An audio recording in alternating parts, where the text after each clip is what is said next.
ಕಾದ ನಂತರ ಎಣ್ಣೆ ಹಾಕಬೇಕು. ಎಣ್ಣೆ ಕಾದ ನಂತರ ಹಸಿರು ಮೆಣಸಿನಕಾಯಿಯನ್ನು ಹಾಕಬೇಕು. ಆಮೇಲೆ 4 ಮಟ್ಟಿಗೆ ತಕ್ಕಷ್ಟು ಈರುಳ್ಳಿಯನ್ನು ಹಾಕಬೇಕು.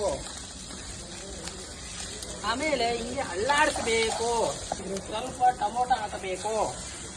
ಆಮೇಲೆ ಸ್ವಲ್ಪ ಲೈಟಾಗಿ ಅರಿಶಿನ ಪುಡಿ ಹಾಕಬೇಕು.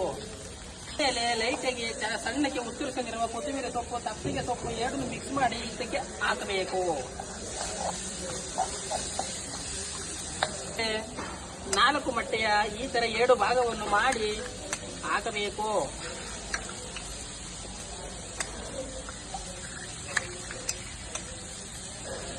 ಆಮೇಲೆ ಇಟ್ಕೊಂಡು ಹಿಂಗೆ ಅಳ್ಳಾಡಿಸಬೇಕು. ಲೈಟಾಗಿ ಗರಂ ಮಸಾಲ, ಚಿಕನ್ ಮಸಾಲ ಮಿಕ್ಸ್ ಮಾಡಿರೋದನ್ನು ಸ್ವಲ್ಪ ಹಾಕಬೇಕು. 4 ಮೊಟ್ಟೆಗೆ ಆಗೋಷ್ಟು ತಕ್ಕ ರೈಸ್ ಅನ್ನು ಹಾಕಬೇಕು.